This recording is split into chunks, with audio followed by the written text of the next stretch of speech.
I'm Charles Kirsch, and welcome to the third edition of the Backstage Babble Trivia Night, and the second one presented as a benefit for dancers over 40.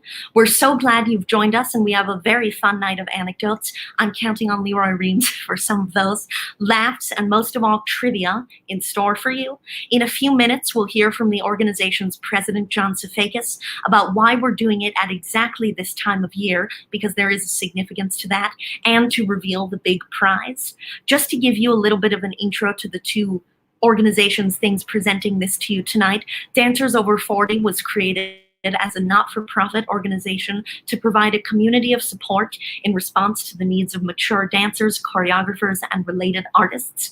Their goals include seeking educational opportunities, presenting seminar and panel discussions, and social events geared to topics relevant to mature dancers whose present-day concerns are focused on their ability to continue to live and work in a creative environment and continue that legacy to the younger generation, such as myself, about to begin their journey. Backstage Babble is a podcast interviewing professionals in the theater industry about themselves, their careers, and the people they've worked with along the way. It aims to paint a vivid picture of the golden age of Broadway through conversations with some of its leading players. You can find links to both in the episode description, but I'll put up this banner so you know how to donate to Dancers Over 40. The game will consist of 10 questions from each of our 5 celebrity guest askers. Each correct answer will be worth 1 point, and there won't be any penalty for wrong answers. For questions with more than one answer, you'll have to get it all correct for the point. We'll announce the scores between each round and then the final scores at the end. To remind the audience, please don't put the answers in the chat. We'd love you to type in the chat to let us know you're here, but please don't put the answers there. We will also have the guests answering by writing their answers down on a piece of paper and holding it up to the camera to avoid any copying, not that we suspect them of that. So now let's hear from John Safakis, president of Dancers Over 40. Thank you for having us all here, John. Hey, Charles, thank you so much. You did a great job introducing us, which is great, so I don't have to do that.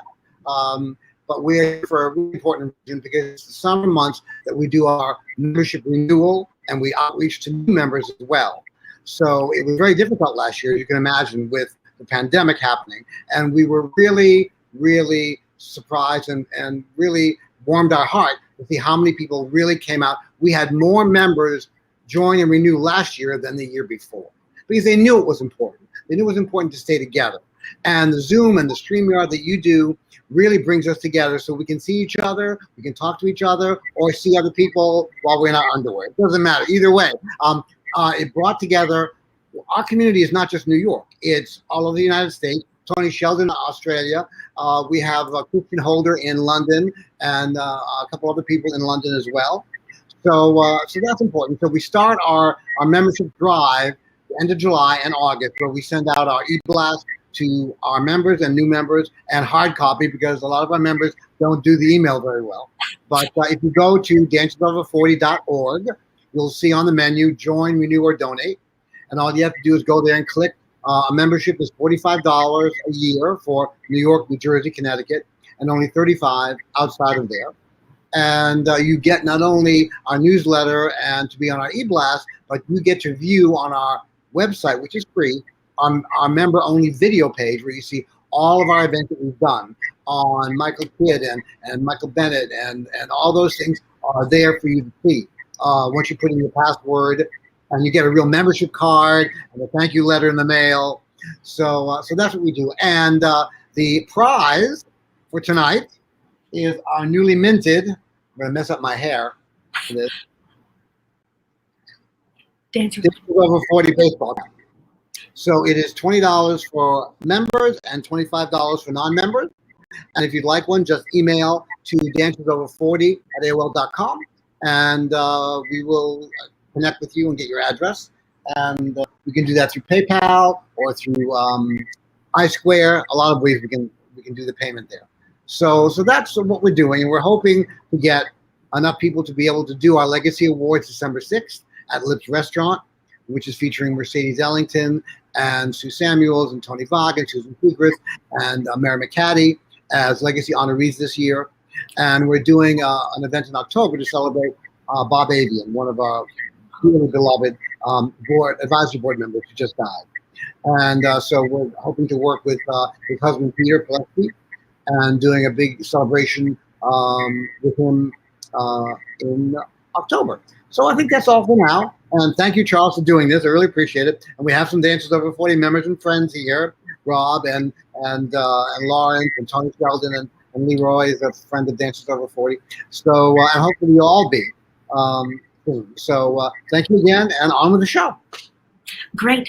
Thank you, John. Thank you for talking to us about Dancers Over 40. And yes, everyone, don't forget to donate. Don't forget to join as part of this 2021-2022 membership season. As a member myself, you don't want to miss the perks of joining Dancers Over 40. Okay, so without further ado, let's begin. To start off, I'll introduce the 4 amazing theater people who have agreed to be our panel of experts, answering the theater questions as you play along with them at home. Okay, Richard C. Norton is a theater historian who has written numerous books about the history of the theater, including his 3-volume series, A Chronology of American Musical Theater, and American Musical Theater, A Chronicle, which he co-wrote with Gerald Boardman.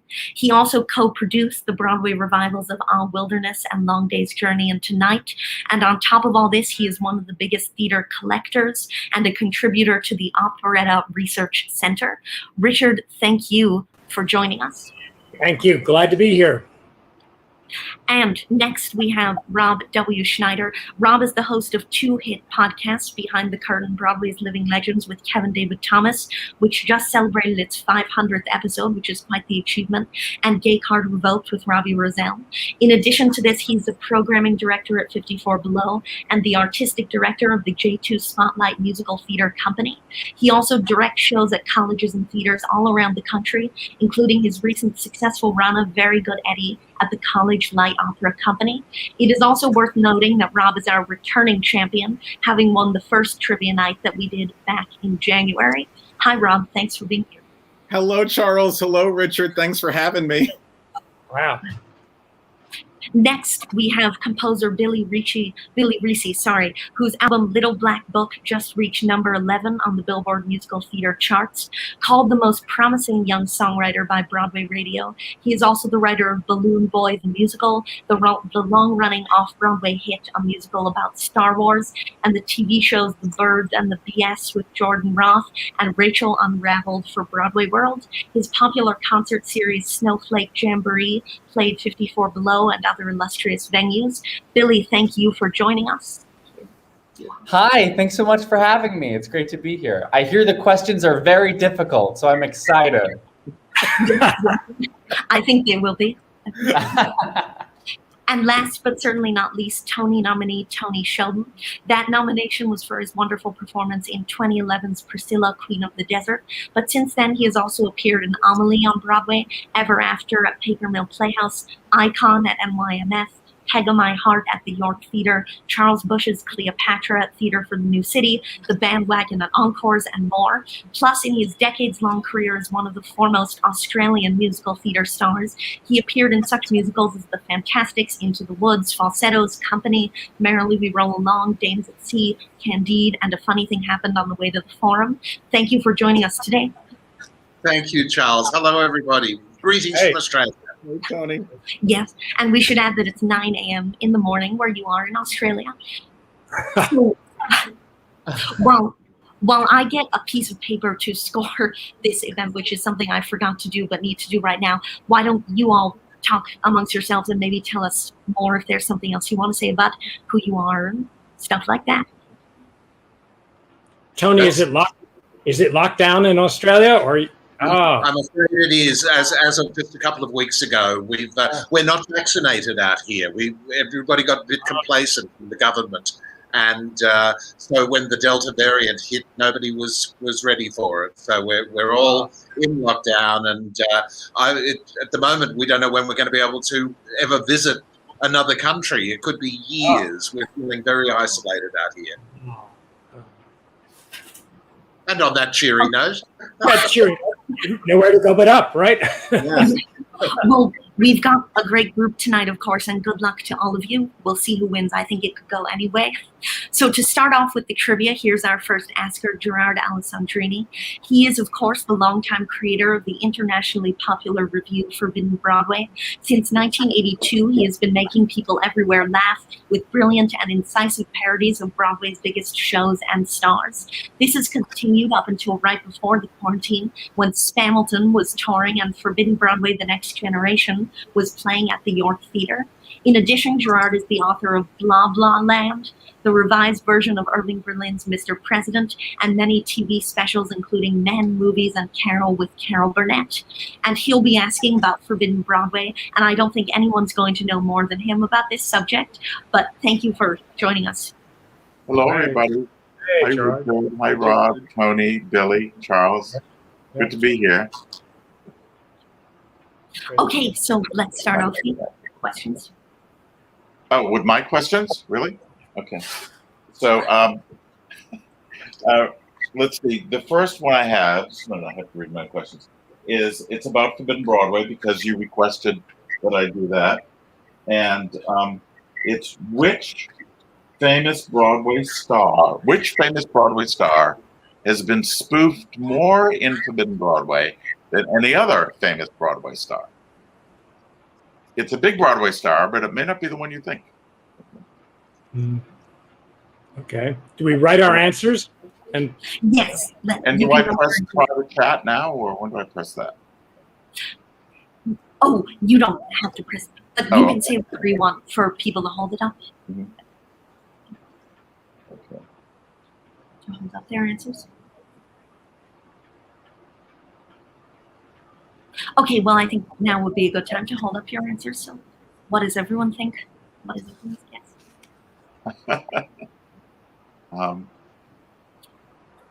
No, I don't see it, the correct answer yet. Not the longest, but the most spoofs, like 5 Most- spoofs, 10 spoofs. okay. No, yeah, no, Yep. no. So, and what is the correct answer? Do I give the correct answer? Yeah. It's Patti LuPone. Ah. I know I'm famous for doing Carol Channing. We did that number a long time. But I went back through the material in this break and I realized, oh my God, I've written like 40 numbers about Patti LuPone. And, we always had her in the show doing something. So she's a great star, And we had a lot of fun making fun of her, although I love her. And it shows you what a talented person she is, that there are so many things you can say about her. So I respect her enormously. And you know what? She came to see most of them. She checked them out. I don't know if she always liked them, but she wanted to know what was going on. Did she give notes? When she came to this spoof of Masterclass that Christine Petty did, she said, "Oh, Gerald," and I think she knew my name was Gerard. This is a much better spoof than that one of me in Anything Goes. Oh. A little dig there. So, do I go? When do I go to the next question, Charles? Oh, anytime you want. We can go to the Okay. next one. Number 2. Okay. This is a little difficult. And now, what actress has done Forbidden Broadway the most and the longest through our 38-year history? In other words, what Forbidden Broadway actress has done it the most? She's actually done it more than most men, too. Okay. This is hard. That's tough. Okay. All right, I guess we should hold up our answers. Oh, hang on. Oh, Tony's still. Oh. Oh, yeah, interesting. I can't see Billy's because of the reflection. Oh, yeah. I think Well, Christine. in a way, it is Christine Petty because she's so associated with it, and she did many new editions. But technically, it's not. It's Gina Kreismeyer, who also does a great lies. A lot of the stuff that Christine does, But Gina was part of the company, for like 22 years straight. Whereas Christine Petty, who is enormously talented and famous for doing Forbidden Broadway, she'd get other jobs. Right? She'd be on Broadway sometimes. So she had some breaks of Forbidden Broadway. But Gina, has a tremendous voice, beautiful girl, and just was very fast also. She actually did it for, I'd say well over 20 years. Recently, she thanked me for her, she's about to take her equity pension, and she thanked me for how high it was. She was on a Forbidden Broadway contract for 26 years or something like that. That's great. Yeah. Speaking of Patti LuPone, she does a great Patti LuPone in Forbidden Broadway. Oh my God, I think it's maybe it's Rude Awakening with when Patti LuPone did Gypsy on Broadway, and she does a great Patti LuPone in that. It's on the CD, you can listen. And she sings to Boyd Gang's Small Part, isn't it? You mentioned that. Great. Okay, here's another one. Okay. All right, now I wish Leroy was here because he would know this immediately. This is hard. What Tony Award-winning Broadway musical contained a segment in it that was a precursor to Forbidden Broadway with spoofs, parodies of Oklahoma, Oh Calcutta, and Fiddler on the Roof?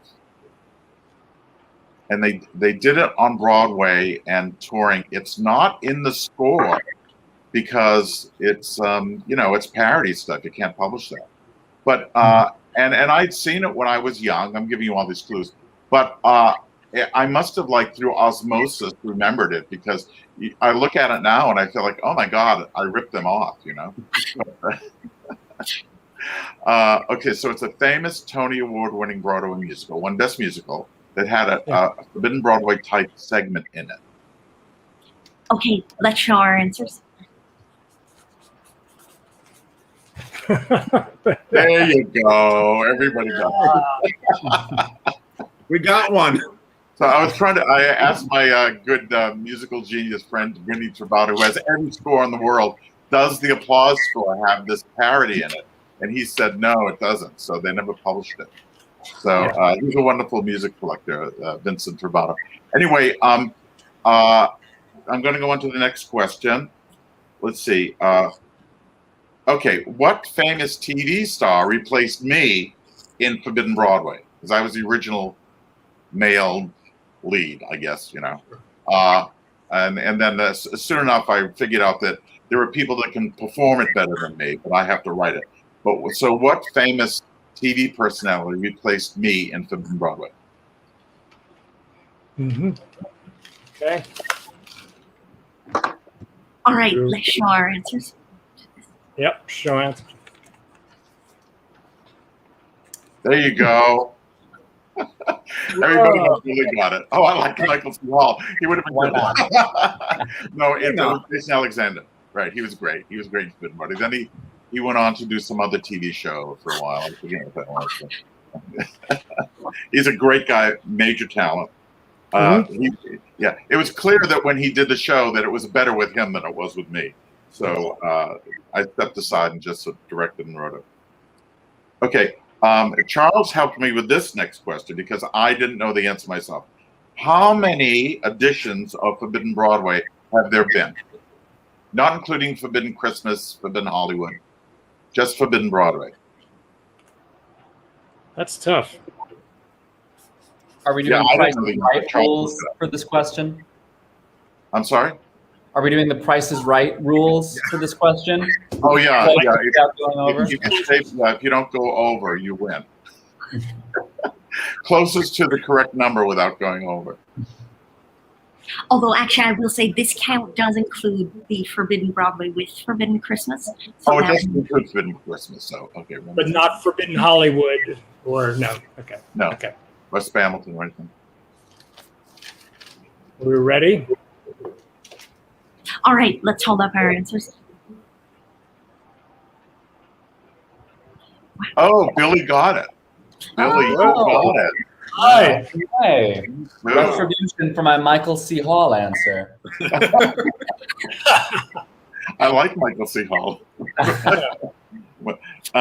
Okay, next one. So, okay, there are several. There are, you could say 3, 4, 5 famous Tony Award-winning Broadway musicals that we never spoofed in Forbidden Broadway. And does anybody know what they are? Or anybody know 3 of them? There's about 5 or 6, but 5. Okay. yeah, but 3 would be a good answer if you can get it. And one even surprises me because I actually like the score, and I thought they'll have to bring it back so I can spoof it. But and they're big musicals. Tony Award winner for Best Musical, right? Yeah, the one that surprised me didn't win Best Musical, but it might as well have had it. It's extremely famous and is always done. Gerard, is this since you created Forbidden Broadway? Or are we talking like the entire history of? Right. Okay. Like in 38 years, I never spoofed these shows. Got it. Okay. Oh, but the shows can be from before 1982. Yeah. The shows are from the whole history of Broadway. Hmm. And unfortunately, because of the scoring rules, it has to be either 3 for 1 point or nothing. Sorry to say that. I don't know. Well, that's up to you, Charles. I mean, you're the man. How do you want to do it? I think 3 is a good answer, you know.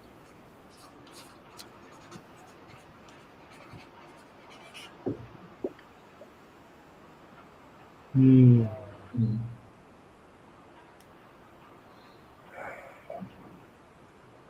And afterwards, maybe you can tell us why some of these shows you never chose to do. Sure. Okay. Okay, so do people want to hold up their answers? See what we have so far.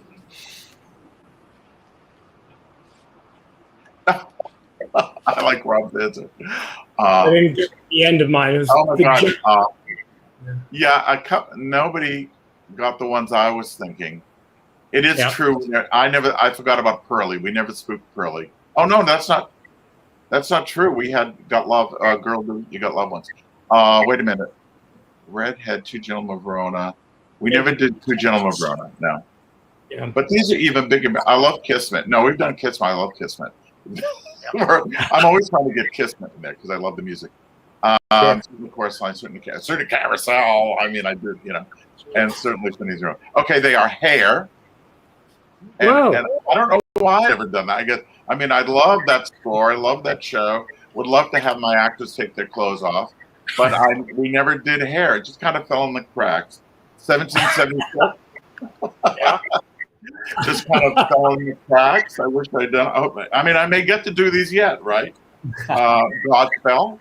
I never had a Godspell number. You know, I've been a Music Prize Superstar. And then lesser, if you want to round it out to Memphis, I thought, you know, that one Best Musical, we never actually did a spoof of it. And Promises.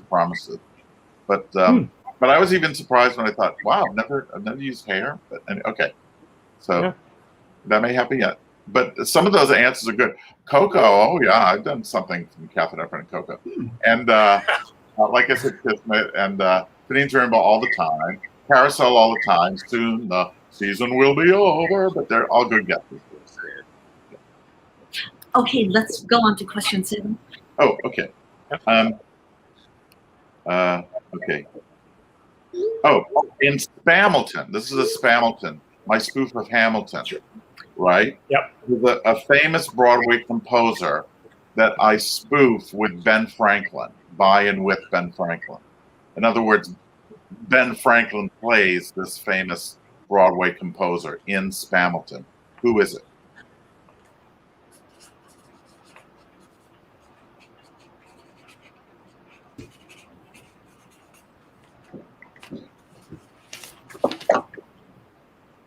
We're ready? Yeah, let's show our answers. There we go. Who is ALW? That's Angela Weber.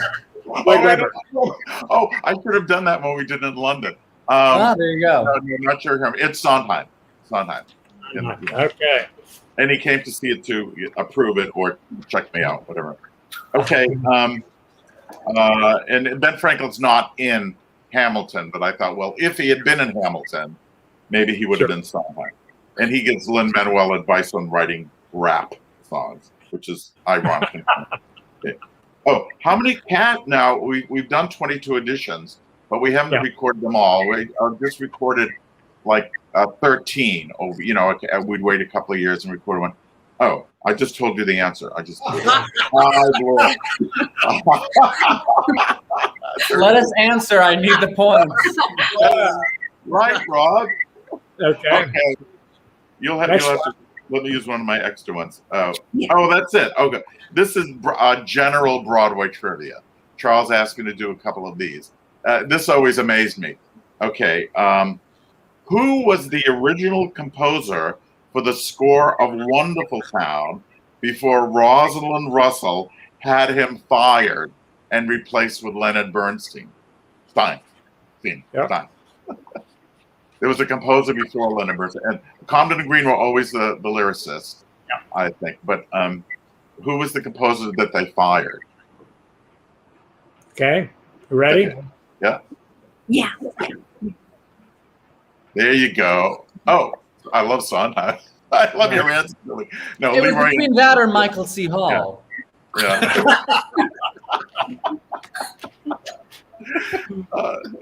So there you go. He probably wrote a good score. Later he did.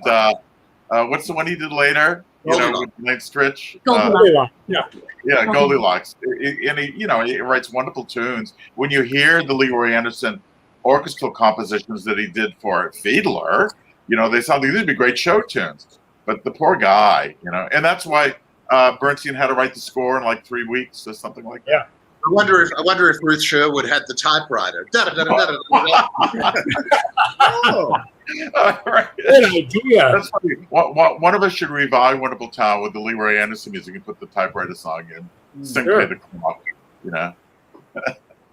now that I blew one of the questions, Charles, but should I ask other general Broadway questions? Okay. Two more, if that's possible. Oh, well, I only have one more. And one more that's decent anyway. Okay. So this is general Broadway. What Broadway singing star was Hal Prince's original choice for the female lead in She Loves Me? Barbara Cook was the second choice. Oh God, I just saw it. Just read it. Damn it. I'll give you a clue. She recorded 2 of the songs from it.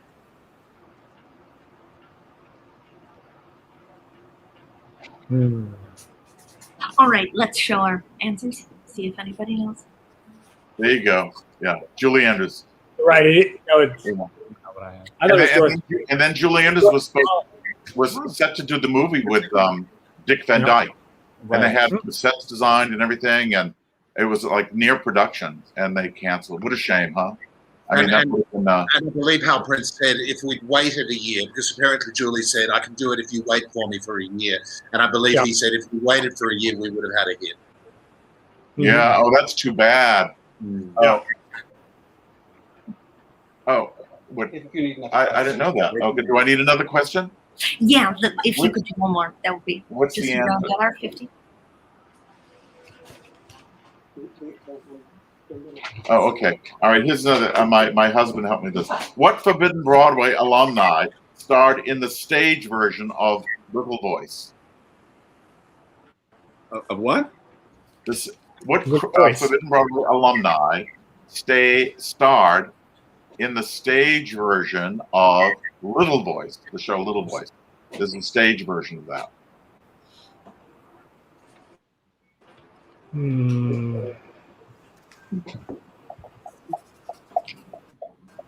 All right, let's put up. In America or England? Oh, that's it. Yeah. I know it's wrong, but I'm going to make it stab. Yeah, it's Christine Bianco. So, Christine. Yeah, Christine. Yeah. So Christine, we spoke about it later. I don't know how far the show went. But anyways, that was the. So is that enough questions for me? I mean, yeah. You're not going to ask me like when I was born or something, are you? Well, thank you so much, Gerard, for being here today. This was a lot of fun to have you on. Okay. Great fun. Thank you. I'll just tally our scores for the end of round 1 before I introduce our next answer. And the scores are We've got Rob and Tony Sheldon tied with 5, and Billy and Richard tied with 3 at the end of this round.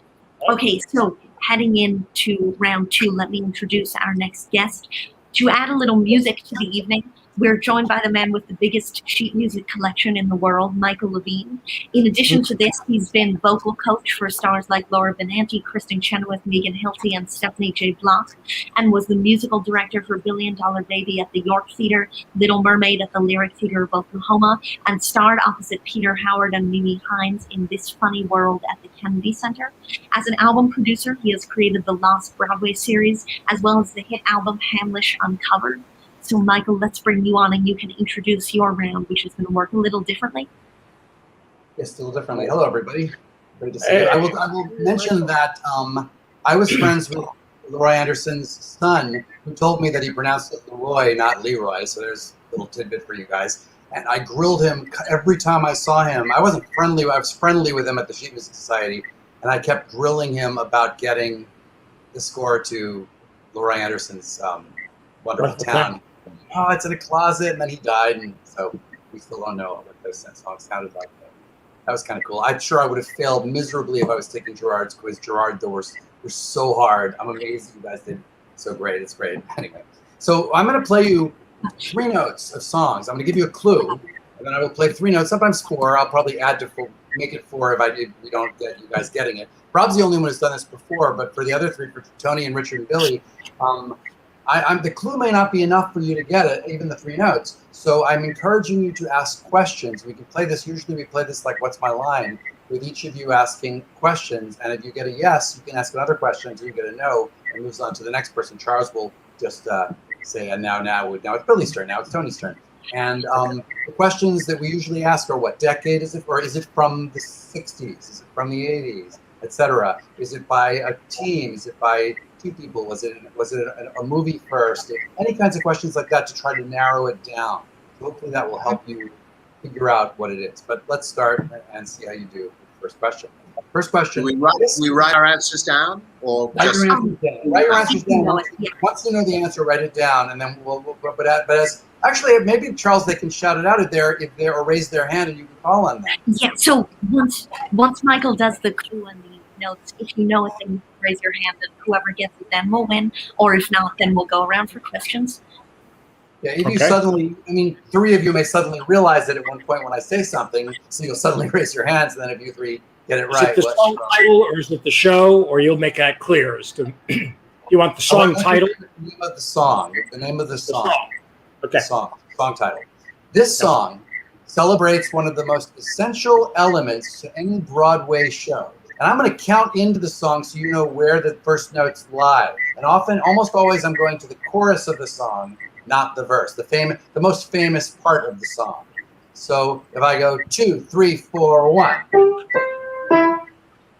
So those are your 3 notes. 2, 3, 4, 1. This song celebrates one of the most essential elements to any Broadway show. Now ask questions. Does anyone know the answer to start off? Or does anybody want to shout out a potential answer? All right, now you can ask questions. Okay. You know the questions, so let's start with Rob for questions. Is it from the 60s? No. Tony, do you want to go next? is it from the 50s? No. Billy? Is this song in the 2nd act? No. Richard? Is it from the 70s? No. Okay. Rob? Is it from the 80s? Yes. Oh. Can I hear it one more time? Yeah, you can ask another question. Rob. Right. Yes. 2, 3, 4, Can I guess? 1. Can I guess? Yes. Is it Dames from 40 It Seconds? is.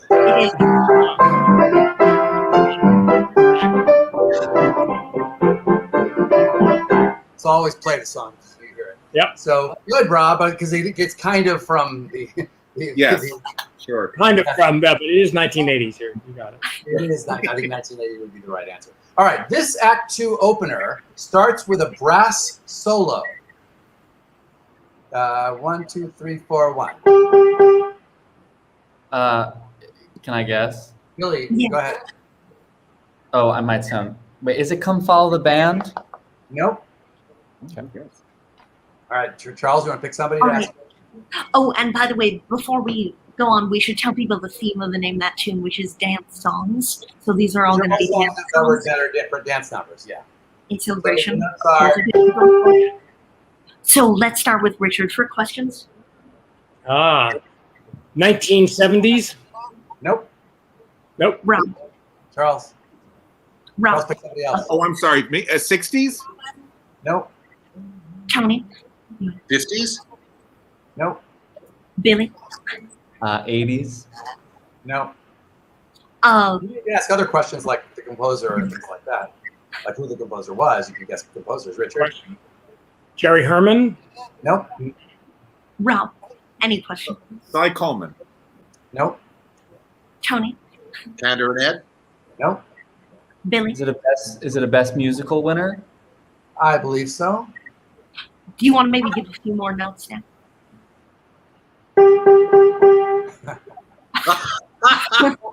That really helps. Thank you. Yeah. There's another note.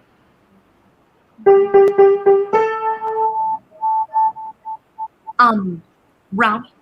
So you can ask, whether it's a single composer, whether there were revivals, whether there's a movie. Is this from anything in the 21st century? No. Tony. Well, not originally. Was it originally a movie? No. That's a great question. Let's finish this round and then maybe give it away if no one knows it. But Billy, do you have? Do these have to be yes or no questions? Nope. Any anything. Okay, Oh, what can I add? What brass instrument plays the solo? Trumpet. Trumpet. Richard. Is it the Merrily We Roll Along? No. No. All right. I'll start giving you more clues. It's from the 1930s. It's by a very famous composer. Is the composer Cole Porter? Yes. Is it Blow Gabriel Blow from Anything Goes? Yes, it is. Oh, It is.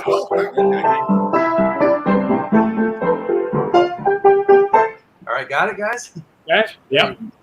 All right, next question. Oops. I just got my... Okay. The title characters of this Alan Menken musical have the same job I had when I was their age. In this big dance number, they extol the virtues of what they'll have when they're famous, at least in their borough. Want to guess? Yeah, that's Billy? King of New York, Newsy. Billy got it right away. I think Sheldon did too, but Oh, did you get that too? I did, but we got it first. I think you all know. Rob, you knew that from that already? No, probably Rob didn't know it. Okay, good for you, Billy. Thanks. All right, in this Creature musical's opening number, the cast explains exactly who they are.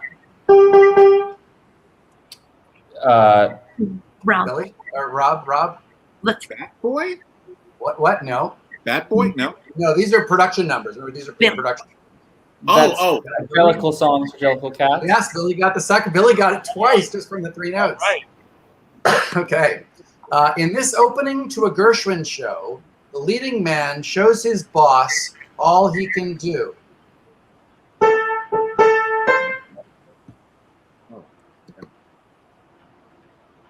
Tony, you want to start with you for questions?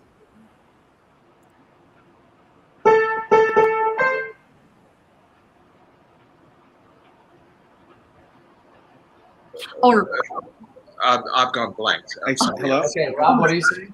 Rob. Is it Go Into Your Dance from Crazy for You? No. Real Crazy? No. Well, you were part right. You were close. No, you're not. Well, you didn't get the song right. No. But you were My part one and right. only? No. Is it my one and only? No. Nope. Billy? It's not like Can't And Be song Bothered titles. Now. Nope. It's song titles. I'm Crazy? Crazy for You. Yes. Crazy for You. Yes. Let me give you the love. I'm crazy for you.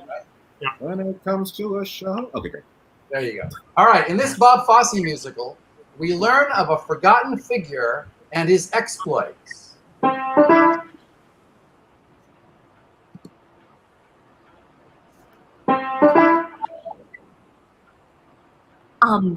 Let's start with Richard for questions. Is it from Little Me? Nope. Rob. Did the show come into town? Yes. You can ask another one, Rob. Oh, yeah. Is it from the 60s? No. Next. Tony. Is it Chicago? Nope. Billy? Is it from Big Deal? Nope. Charles? Well, one hint is like think a little bit more obvious than you're thinking. Give it away. All right. Go. That's very hard for this group. Okay, Richard. Any other questions? Stumped for the moment. Yeah. Maybe give a few more nods. It's been revived on Broadway. Is it from Pajama Game? Nope. Yeah. Oh, No, it's not. oh, sorry, I got it wrong then. And you play these for me. Is it Rob. from Damn Yankees? No. Yes. Is it Rob? Who's Got the Pain? No, Billy? No, it's who the Shoeless Joe from Hannibal Mouth. Yes. That's yeah. Good, Billy. Billy's doing really well. Yeah. It's cooking. In this pop musical, the title tune tells us what everyone around really wants to be.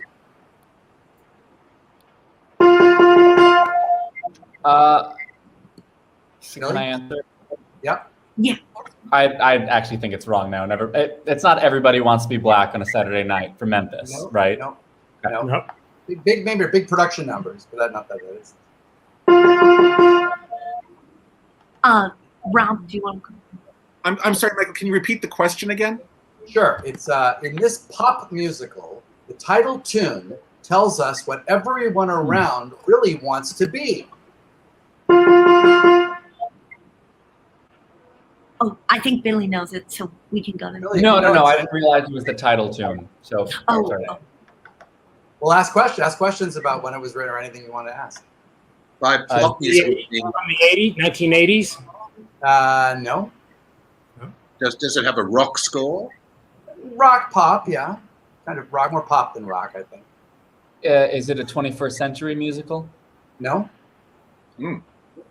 Maybe give another clue, a few more notes. It was a movie first. And it was a movie after, too, as in remake. That's strange. And it's by two people who didn't really write for Broadway much. Maybe one other show. At least one of them. Saturday Night Fever, maybe? No? No? You're right around the same year. You're almost the exact same year as Saturday Night Fever. Anybody? It was a big success, ran a number of years. And it started at Kennedy Center where I saw it. If I give you the next note, I think you'll get it, whoever shouts it out first. It was parodied in Forbidden Broadway. Nobody got into that either. Okay, No. if I say it was a movie with a 6 Degrees man. Oh, it's Footloose. Yes. Billy got it Oh. before anybody else did. Yeah. Again. Billy's gonna last. That's a good question I asked. All right. Right. This is, Maybe. everybody put loose, right? Got it? Mm. Okay. And this long-running musical was one of several adaptations of a famous book and film. Your notes are.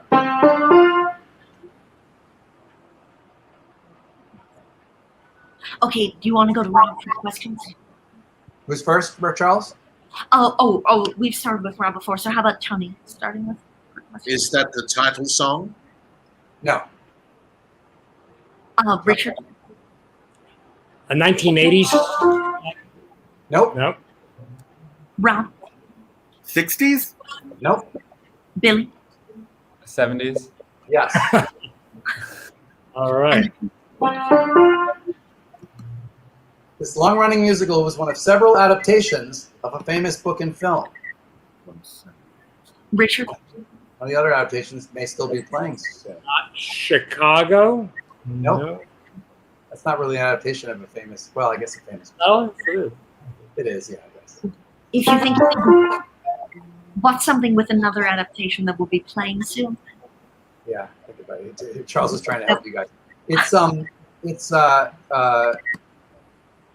by this was the composer's only score on Broadway, and it has not been revived on Broadway, but it has been revived in New York and other places. And there was a film. Here's the biggest hint. It's one of Stephen Sondheim's favorite musicals. And was it a hit? Yeah, big hit. Ran for many, many years. All right, can I give a hint that will probably give it away? But Well, just let's give it away. All right, go ahead, Charles. Give it away. it was an all-black adaptation of this particular story that will have another adaptation. It's The Wiz? Yeah, well, now what's the song? Yeah, Sheldon? Oh, When you need a dark night, Guys and Dolls? No? No. No, Sheldon. it's Rob, it's on the got- song that he's on down the road. Yes, Billy gets it again. Okay. All right, not last. This is number 9. This leading man's opening number extols his philosophy of life.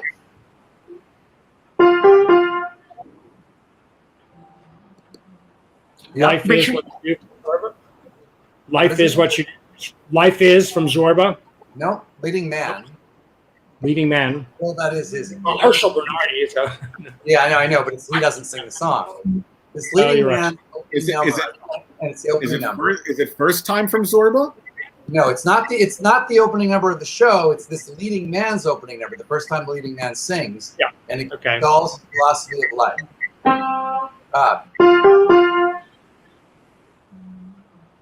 But it's Maybe still, give a few more. Maybe give like 1 or 2 more notes. if I give them one next note, I think they're going to get it. But we can ask some questions, guys. It's by a single Is it person. 21st century? Yes, it is. You can ask some questions, Rob. You got a question for me? Is it from the producers? No. Sheldon, any questions?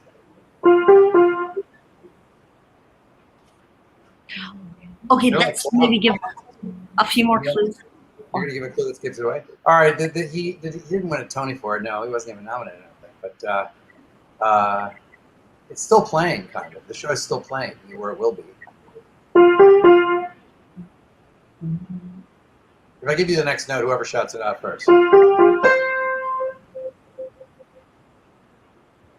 I thought that was going to give it away, didn't you, Charles? We're Maybe tone give deaf. a few more notes. That's around it. That's a lot of notes. Nobody gets it there? It's one. You said one composer, one song. Single composer. He wrote music and lyrics. One of the top composers for Broadway in the 21st century. Okay, I guess let's One give of this the most long-running shows of all time.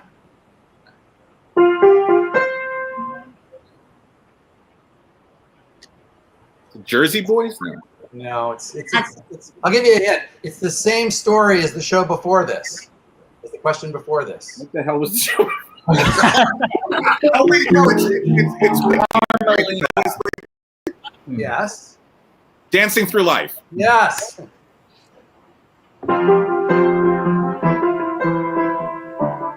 There we go. Right. Okay. Got it. Last question. This classic musical pays homage, kind of, to a popular country.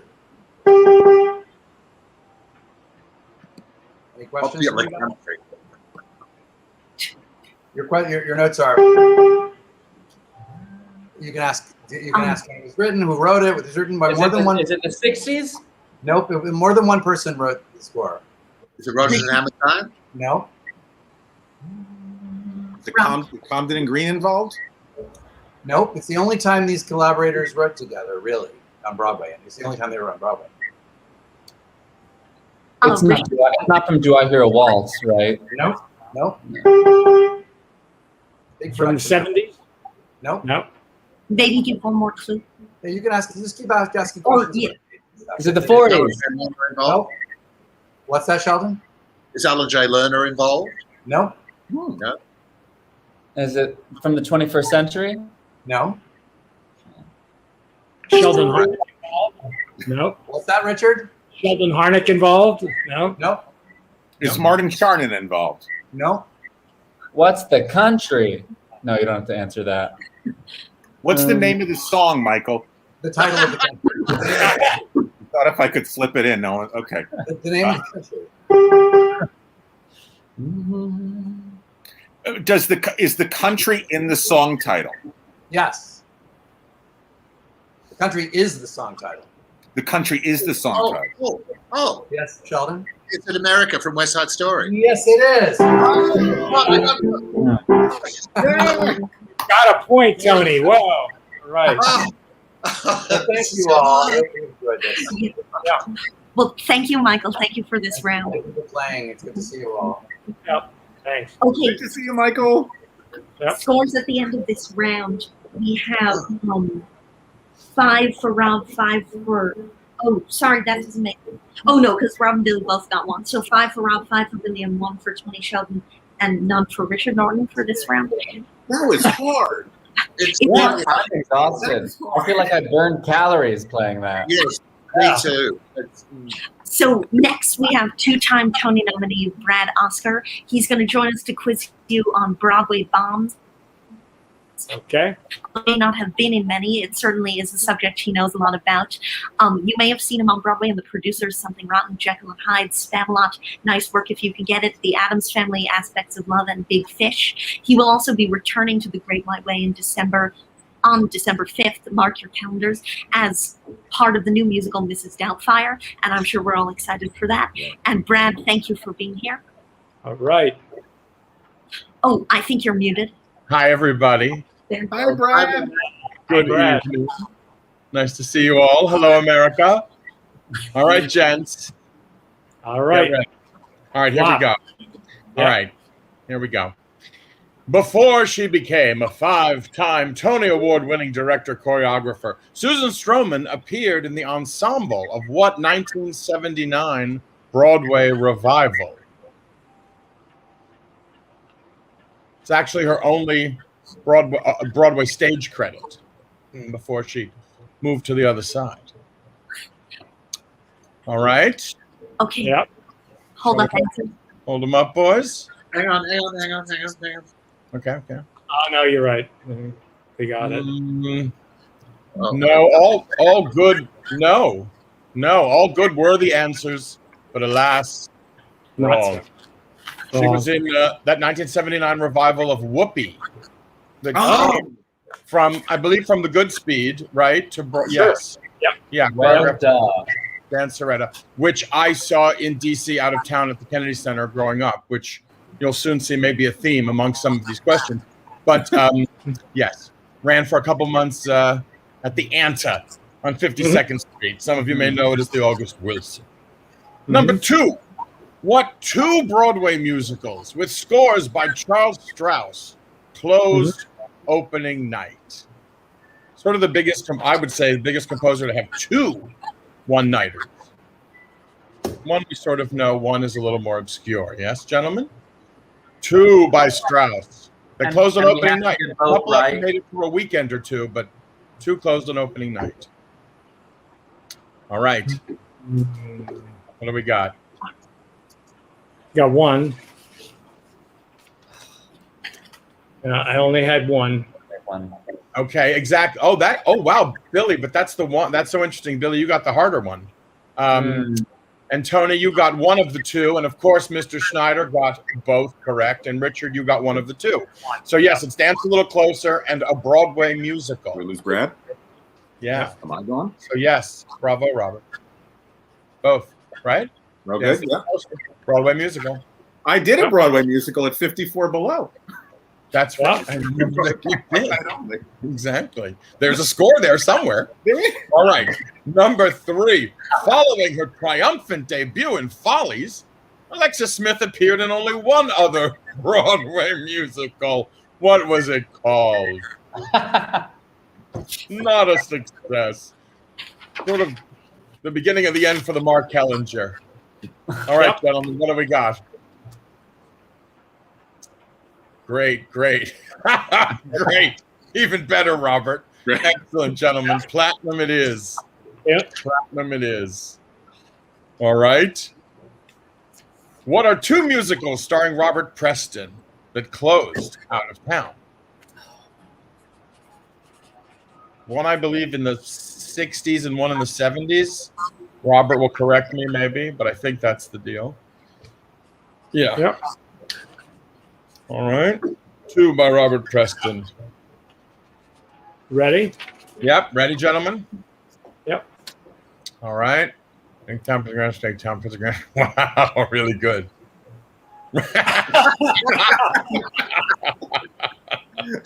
I wish, because that is the production of Rent I want to see, Billy. Yes.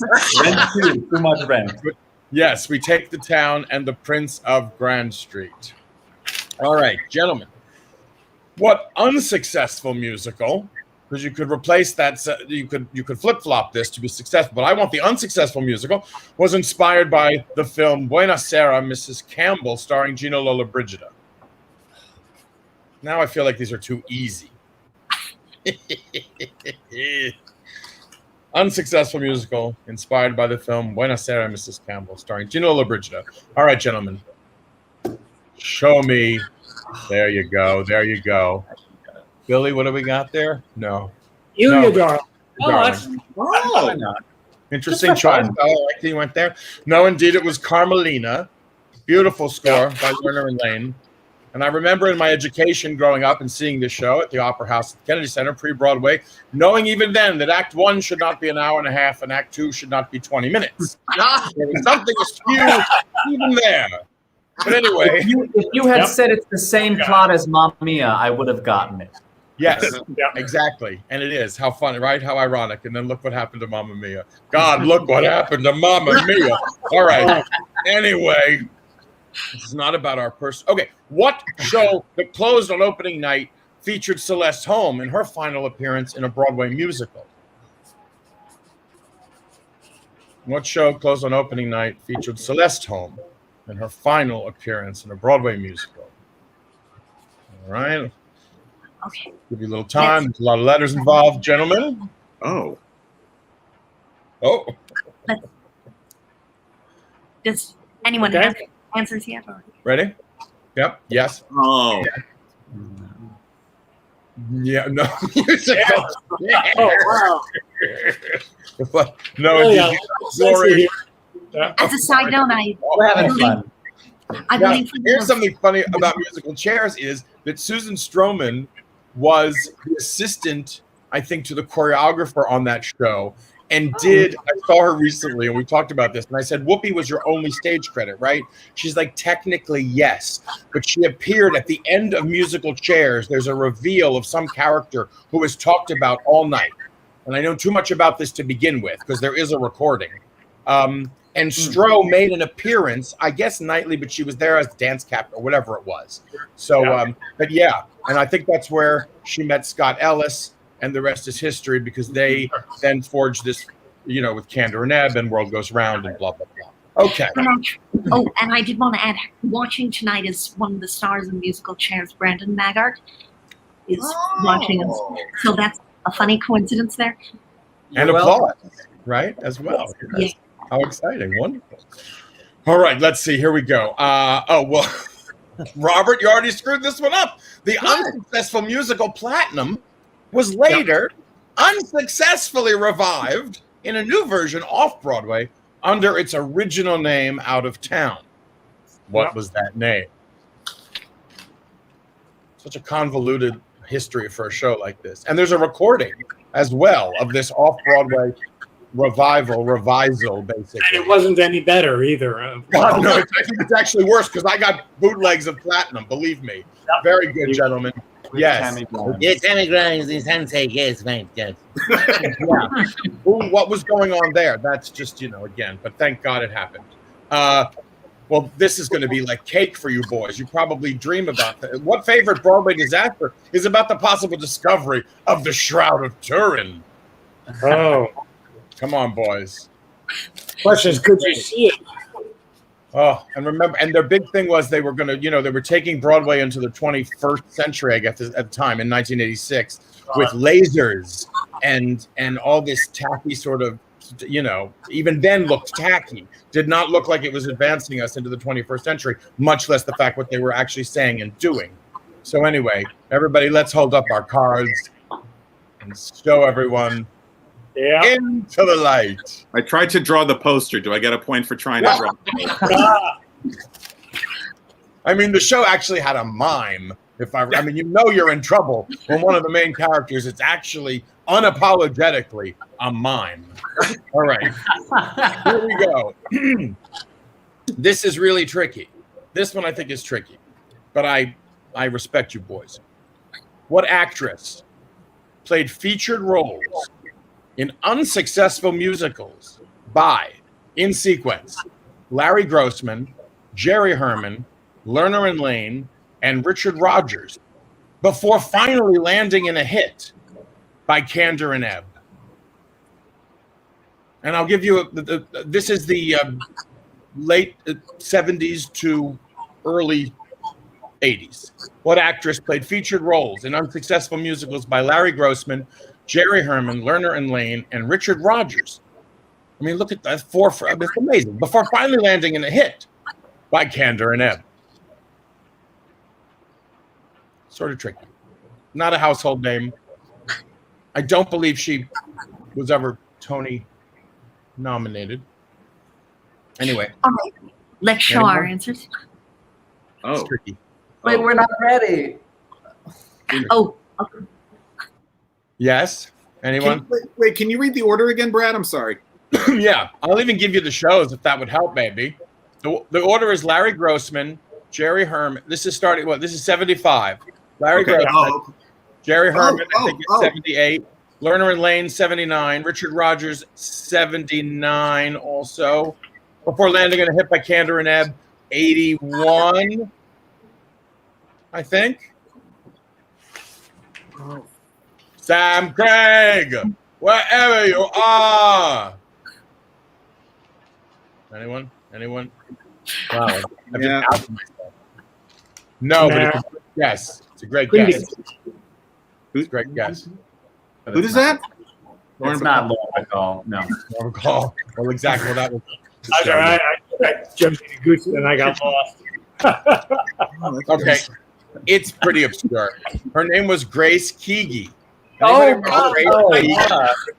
Yes. And Charlie. This adorable little, and she was in Good Time Charlie. She opens, she's one of those in that opening Good Time Charlie. She had a feature role in Grand Tour. She plays the maid in Carmelina and has a wonderful number or two. Sarah Mrs. Campbell, didn't she? Yeah. And then, what's the other? Oh, I remember Mama. God bless her. And then, that wonderful role in Woman of the Year, where she has those two great songs with Roderick Cook. Yes. And, and she was a lovely woman. I got to meet her several times. And again, why I was like, I'm going to ask a question about Grace Keegi. She's also in that Mrs. Santa Claus, with Angela, which never shows as much as it should as well. But she's in that film as well. Yeah.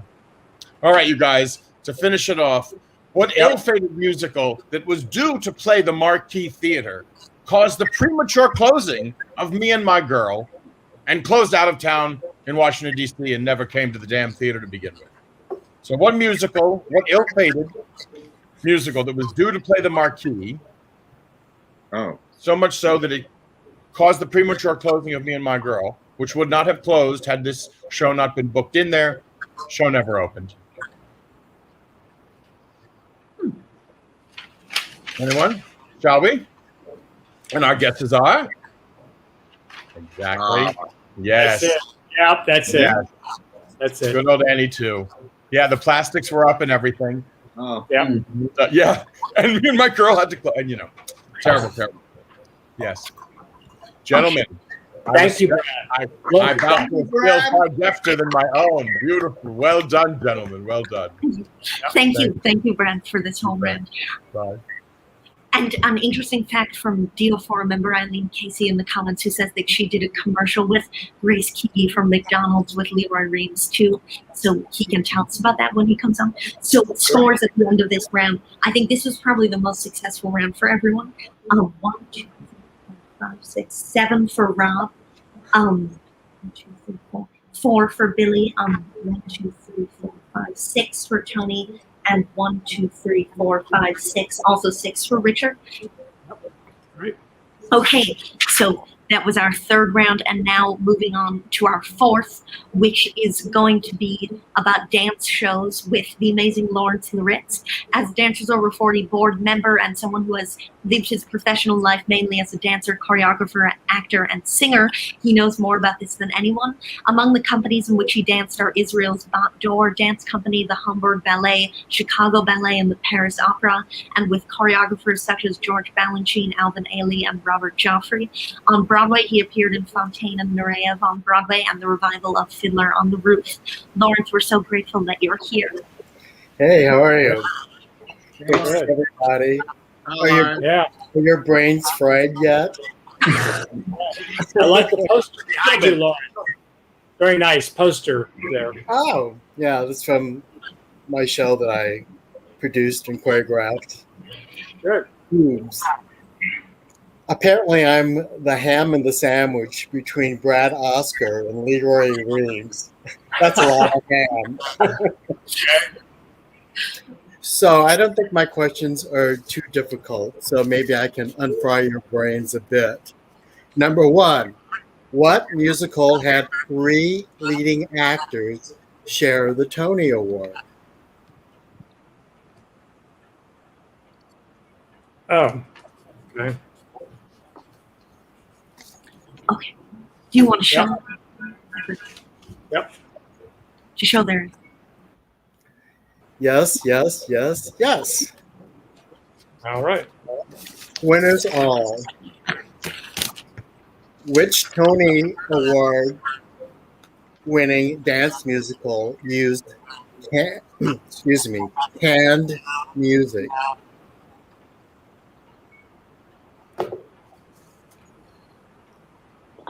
It was a scandal at the time with the unions.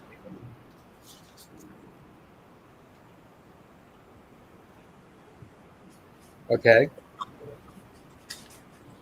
Yep. Yes, yes. No. Contact is the right answer. Yep. Number 3. Name 2 musicals with dancing horses. Dancing chorus. Horses. Horses. Dancing horses. Yes. Equus the musical, of course. And a DO4 board member actually played one of these horses. Or maybe not board member, but member actually played one of these horses.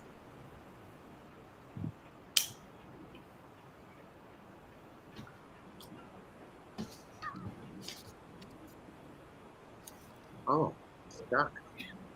All I can think of is the cow. It's like I think of a cow. Yeah. Anybody?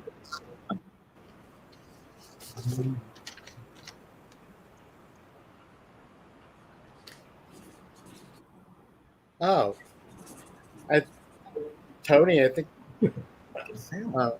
I was thinking of Hello Dolly and Man of La Mancha, but Yeah. I think Tony's right. correct with Camelot, right? I don't know if there was a dancing horse in Camelot. Oh. I think there is. So, question number 4. Name 2 musicals that implemented roller skating as part of its choreography.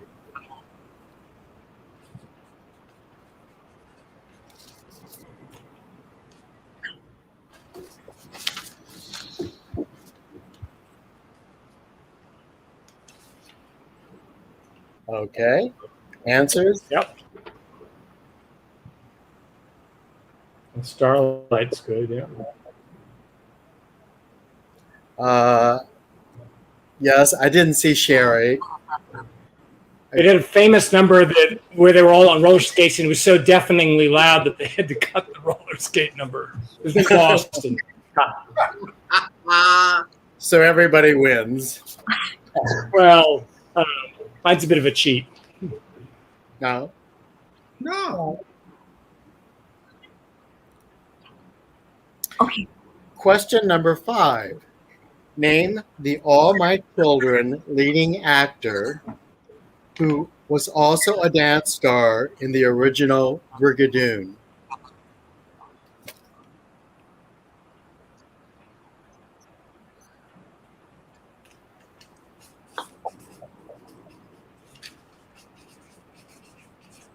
Dance star in the original Brigadoon. Okay, let's hold up our answers. He worked with Agnes DeMille a lot. Yes. Oh, you're right. James looks at those. I worked amazing. The first day player I ever had on television was on All My Children. And when I walked in to do the reading in the morning, the table read, there was Ruth Warwick, Susan Lucci, and James Mitchell. And of course, they were all big stars to me at the time. But when I saw James Mitchell, I just died because he was like a dancing star, you know? Sure. And so anyway, Ruth Warwick was sitting in the back of the room. And I said to Susan Lucci, who's the person in the back of the room? And she says, oh, sweetheart, that's Ruth. She hasn't had her strings pulled yet.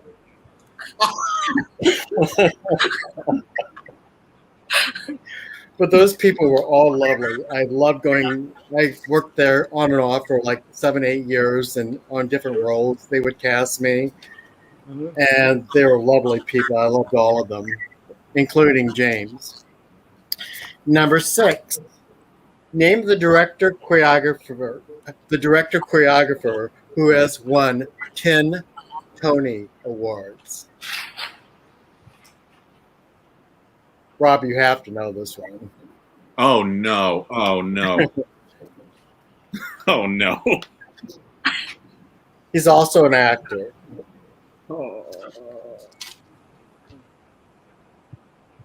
Okay, let's hold up. I thought this one was really easy. Oh. No. Winner of 10 Tony Awards? Winner or nominated for 10? Winner. And also an actor. Okay, let's hold up. Right. Oh, Tony, Billy. Yeah, and I didn't get it. Sorry. I didn't get it either. Yeah. He's the 10-time Tony winner, Tommy Tune. Yeah. He loves saying that too. All Tommy, 10 times on all Tommy. He was the first choreographer I danced for, as a kid. Which dance musical used the songs of Billy Joel? Billy Reese. Close. Okay. One day, Bill. One day. Yeah. Anybody? Yeah. Yes. Correct. Yeah. Correct. Yeah, we got it all. Everybody. Name 3 musicals. Oh, you ready for the next question? Number 8. Name 3 musicals featuring a booze bar in a musical number. I'm saying booze bar, not to confuse it with a ballet bar. Name 2 musicals that numbers that contains a booze bar in its number. So you need the song. It's the song title. As part of the set. Not the show. Okay. No. Not the show. Not the show. The song. In the show, in the dance. No, in the song and dance number, there's a booze bar as part of the scenery. There's a lot of it.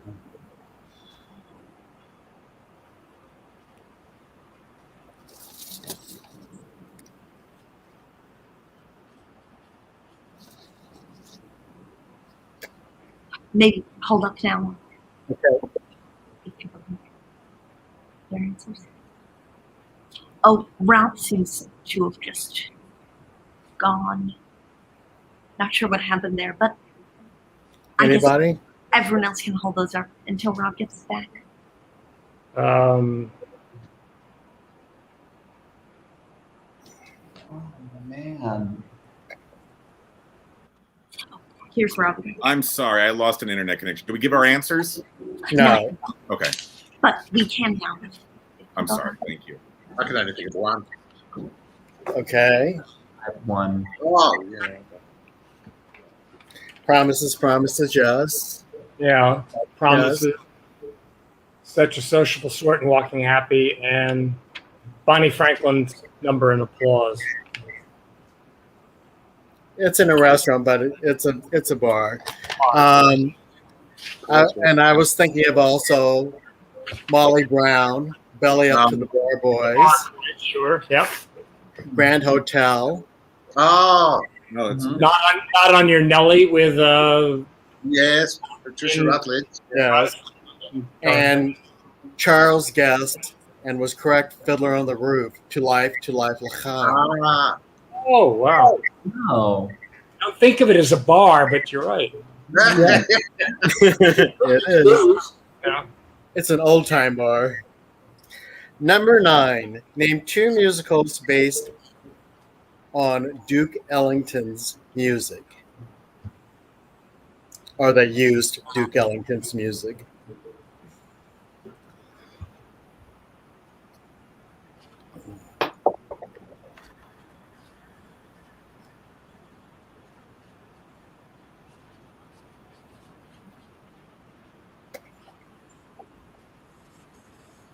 Okay. Okay. Yep. What's the Yes. Post Cafe? I couldn't remember what it was called. Actually, play a better choice because these, yeah. Range. I It was Post Cafe. I couldn't remember what the title Post was. Cafe. yes, I was thinking of Sophisticated Ladies, Play On, Yep. and After Midnight Oh, also. And for the lucky number 10, Mm-hmm. name 2 musicals featuring disco dancing.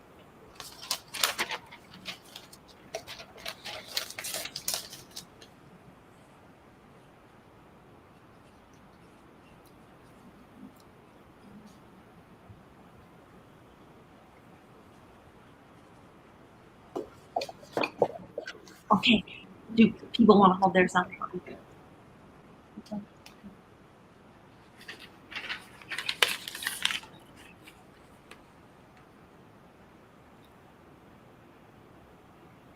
Yeah, I guess everybody has it.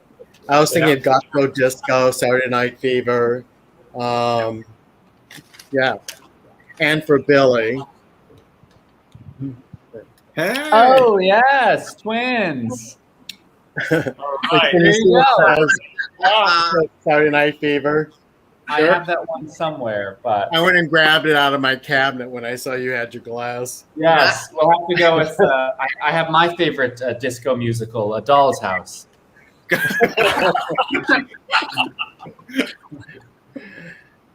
But Well, thank you, Lawrence. Thank you for this round. yes, thanks everybody. Thanks, Love you guys. Thank you. Okay, and our scores at the end of this round, or for this round, are Rob 7, Billy 6, Tony 7, Richard 6. Yep. Okay, and last but certainly not least, we have the legend himself, Leroy Reams. He starred in 42nd Street, Applause, The Producers, Hello Dolly, Lorelei, Beauty and the Beast, and more, which is why he personifies Broadway for so many of us. He also directed An Evening with Jerry Herman on Broadway, Anything Goes with Cheetah Rivera, and recently had starring turns at the Wick Theater with both La Cage aux Folles and Hello Dolly. Off-Broadway, he appeared in Potholes at the Cherry Lane Theater and Sterling Silver at the Village Gate. He's here today to ask about a choreographer who he worked with more than once, Bob Fosse. So without further ado, Leroy Reams. Hello, Leroy. Great. Hello, Leroy. Hey. I did a movie waiting to come on. And Tony, God love you, darling. We miss you like crazy. Come home. I miss you. We're not allowed to leave the country. Oh, my darling. Well, anyway, here we are. You look fabulous. Thank you, darling. Now, do you want me to start, Charles? I'm waiting for you to say something. Oh, but I'm ready to go. Yes, start whenever you want. Yeah, no, we're talking about Bob Fosse. Now, the first question, I like to give some easy ones, except I didn't actually know this till I looked it up. In what city was Bob Fosse born? Oh. Ooh.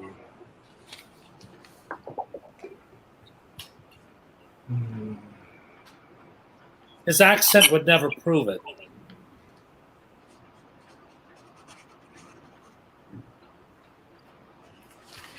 Okay, maybe hold up now if people have guesses. Lame guess. Whoa. Yeah, Chicago. Really? Yeah, born in Chicago. And this one is fairly easy too. What is the name of Fosse's first wife?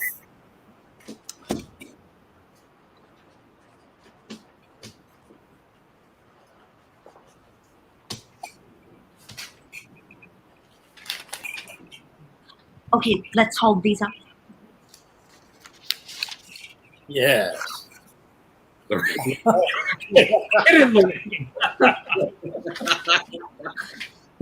He may have fucked one named Lorraine, honey, but it wasn't his first wife. It's very interesting because Marian Niles was really wonderful. A very funny lady. And, you know, she and Bob actually did a tap dance act that they went around and did. And she told me a very, very dishy story. I shouldn't tell it, but I will. I'm only among friends.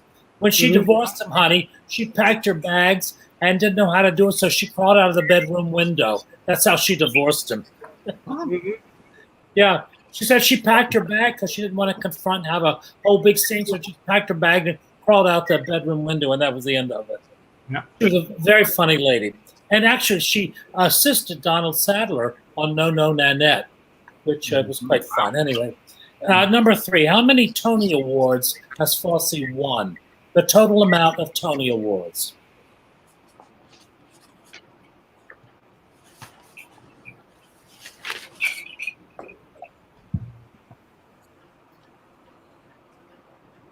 Ready? And actually, I think only one was for director. Try for choreography. Are you ready? Yep. Most choreography, yeah. You got it, Billy. Oh, no. Really? Wow. Yeah. Wow. My original answer was Lorraine, but then I realized it's not a number. And actually, you know, they weren't like Gwen. They didn't really display their awards and do all that stuff. They kind of like kept them in a closet and things like that. It was very interesting. In what Stanley Donen film did Fosse appear and name the character he played?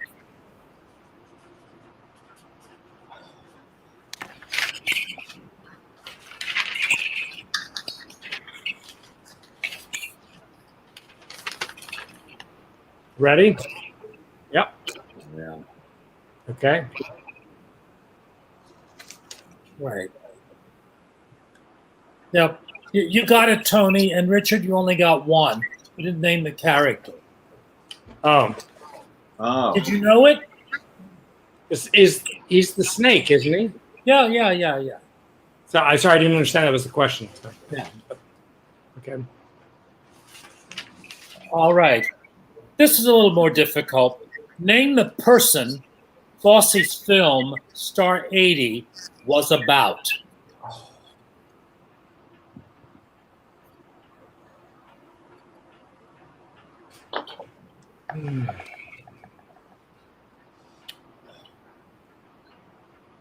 All right, let's show these answers. Wait.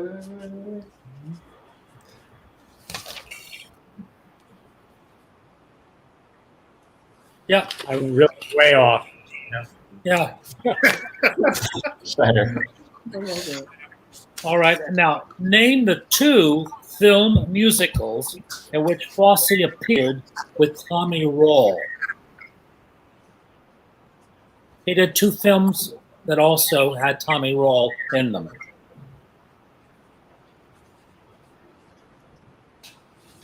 One is easy, the other one not so.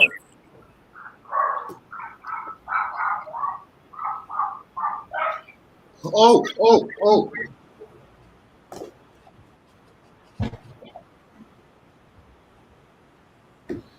Nearly had a disaster. Okay, let's show these answers.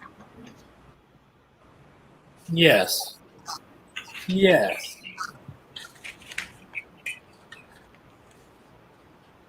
No, you were close, Richard, but he was in that, but Tommy Roll wasn't. Yeah. Yeah. Damn. And we were debating. It's a shame. Tommy Roll was so talented. He sang beautifully. He danced. He was attractive. He was an actor. What happened there? How can you ever explain? I know musicals were on the decline at that time, but still in all. And even coming to Broadway, he was so wonderful in Milk and Honey. You would have thought, my God, he can do it all.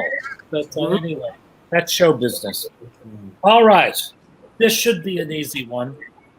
Did Leroy Reams appear in Fosse's Sweet Charity on Broadway or in the film?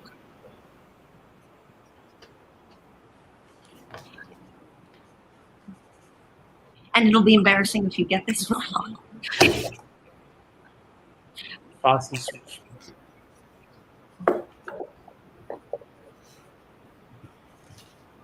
Okay, let's show our answers here.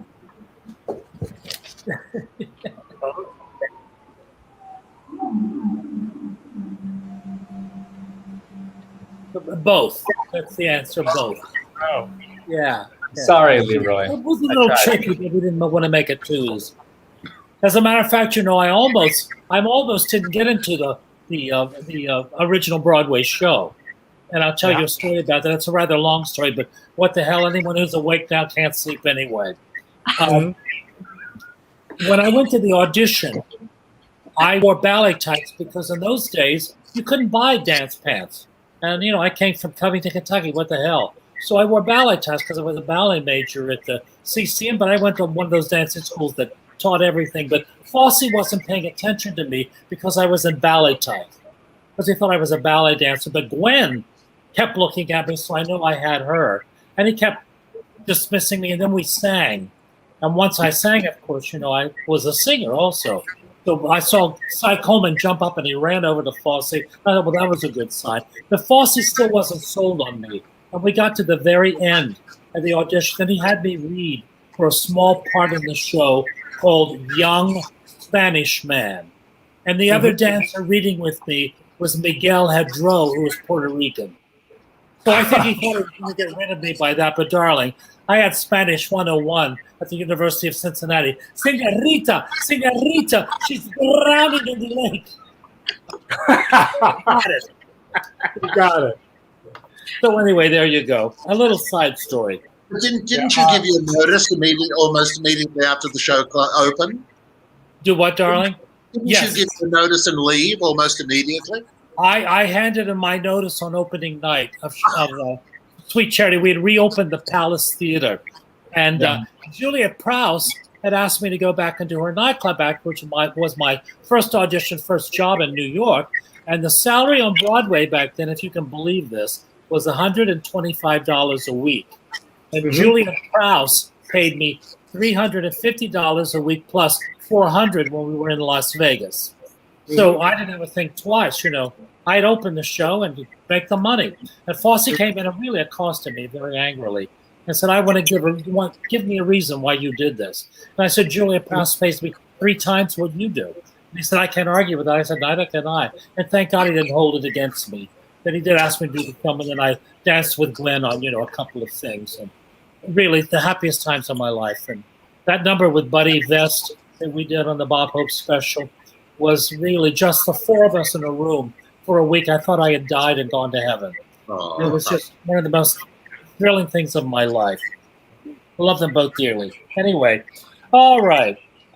What Fosse Broadway musical closed out of town?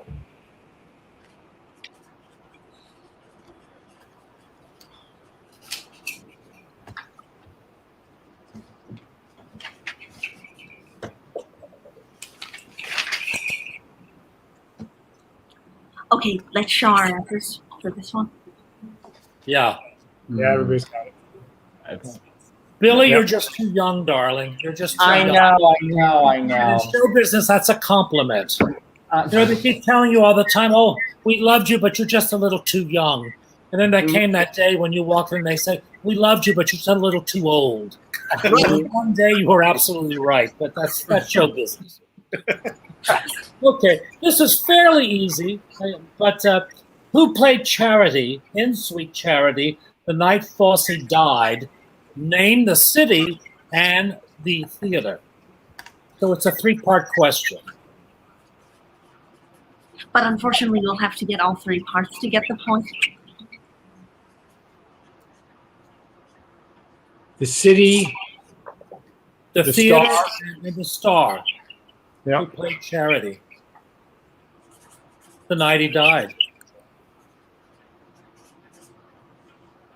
And it was so ironic that Gwen was with him. I mean, the chances was just incredible. Wait, it's the city, the actress, and what else? In the theater. The theater. God. You had to be a roadie, honey, to get that. Mm-hmm. Okay, let's show our answers. Yep. No, it was no. Robert, it was the National Theater.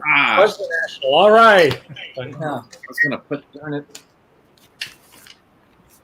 And of course, the irony, that when Gwen passed, was that she died in her sleep, and she went up to visit her daughter because her daughter's husband was killed in a tragic car accident in, I think, Utah or something like that. And Gwen went up to be with her.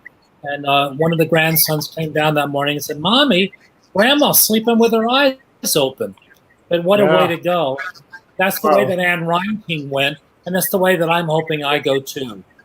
Mm-hmm. Yeah, so anyway, enough of that. Now, this next one is a little complicated, but it goes back a ways. Who played Vera opposite Fosse in the City Center production of Pal Joey? You're too young, Billy, but I know, but I'm having fun. Yeah. Weren't there two? There were two things. Well, it's the one that he opened with at City Center. There were two productions, perhaps, but Fosse, the original one he did at City Center, the actress opposite him who played Vera in Pal Joey.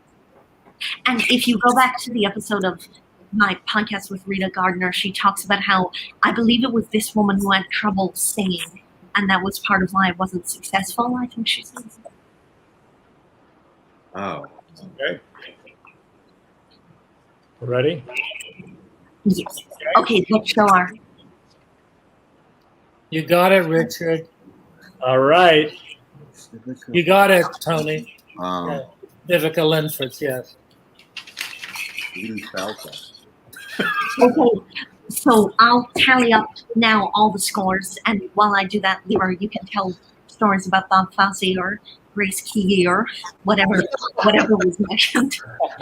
I knew Grace Key. She was a wonderful woman. Mm-hmm. And of course, I love the way he went, da, da, da, when he played the one melody. And I said that the man that got away, da, da, da. I'm so bad at that. It's sort of lateral thinking. I can't hear those songs. And what is Vivica Linford's wonderful son who, Christopher Tabori. Yeah, Chris Tabori. Lovely guy. he had an affair with Penny Fuller at one point when she was, robbing the cradle. I'm sure she won't mind my telling that. Yeah, honey, if I had done it, I'd been proud of it. I would have told you more than that, but anyway. I never removed the seventh veil, though, you know that. And all the dish that we get, I always say, now listen, I wasn't there, but I heard. Because knowledge is power, boys. Knowledge is power. So anyway, but so now tell me, Tony, what have you been doing since you've been over there for so long? Well, I came back to do Priscilla again, and then I did Charlie and the Chocolate Factory, and then I retired. I decided to pull the plug, and it was weird because it was 3 months before COVID hit, so it was like the rest of the show business retired with me. It's been very quiet for almost 2 years. So I just do things like this now. It's great. Mm-hmm.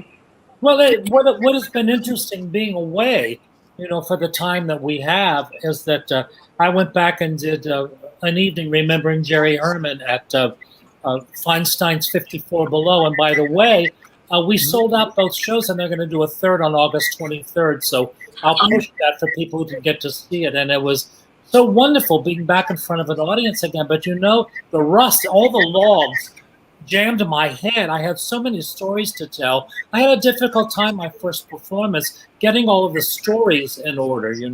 We forget what it's like because I'm an old show horse that was used to doing 8 shows a week, and it's just, to me, so easy because you don't have to think after a while. You go and you do your show, and it keeps you in good shape. And I'm just not accustomed to having time off. It's been very difficult not having something to do or performing someplace. So, and I know Brad. Brad and I both came to see your show at 54 Below, although on TV. Yes. You were wonderful, of course. And so here are the scores now. I'll read from bottom to top. Okay. To build the sequence there. So at the bottom, we have Richard Norton with 20 points. This is all out of 50. Then we have Billy with 21 points. Then we have Tony Sheldon with 28 points. And Rob is once again our winner with 30 points. All right. Thank you. I have no life. Thank you so much. Congratulations, Rob. And I'll bring everyone on now to say goodbye, everyone who's still here. The gang's all here. Oh, yeah. Picture. Well, we're missing Brad. Did he have a movie that he had to do? With Brad. Oh, and here's Gerard Alessandrini too, coming back on. Yes. Gerard, darling. Hello.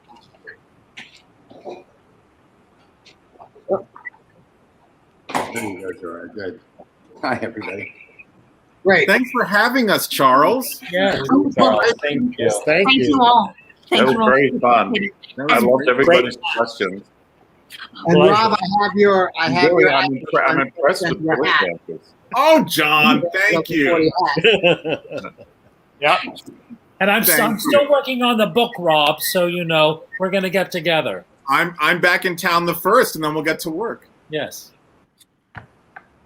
I'm excited. Okay, well, thank you everyone for playing. Thank you everyone who watched. Thank you. Thank you, Charles. It's fun.